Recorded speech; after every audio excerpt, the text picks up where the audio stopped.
সামরিক শক্তি আর প্রযুক্তিতে অপ্রতিরোধ্য নাম ইরান। দেশটির পরমাণু কর্মসূচি নিয়ে সদা আতঙ্কে থাকে পশ্চিমারা।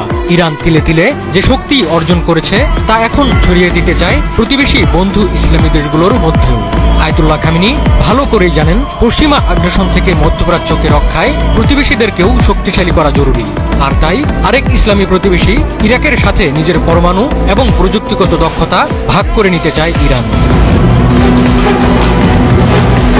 মধ্যপ্রাচ্য এই মুহূর্তে বিশ্ব কূটনীতির কেন্দ্র।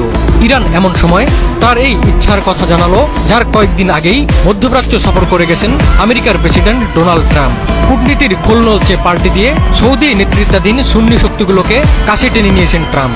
সৌদি আরবের সাথে করেছেন ইতিহাসের সবচেয়ে বড় অস্ত্র বিক্রি চুক্তি। সফরে এক বক্তৃতায় ট্রাম্প বলেছিলেন, মধ্যপ্রাচ্যের স্থিতিশীলতা ও সমৃদ্ধির জন্য সবচেয়ে বড় হুমকি ইরান। সেজন্য ইরানকে কখনো পারমাণবিক অস্ত্র তৈরি করতে দেওয়া হবে না বলে হুঁশিয়ারি দেন ট্রাম্প। যদিও ইরান ট্রাম্পের চোখ রাঙানিকে মোটেও পাত্তা দিচ্ছে।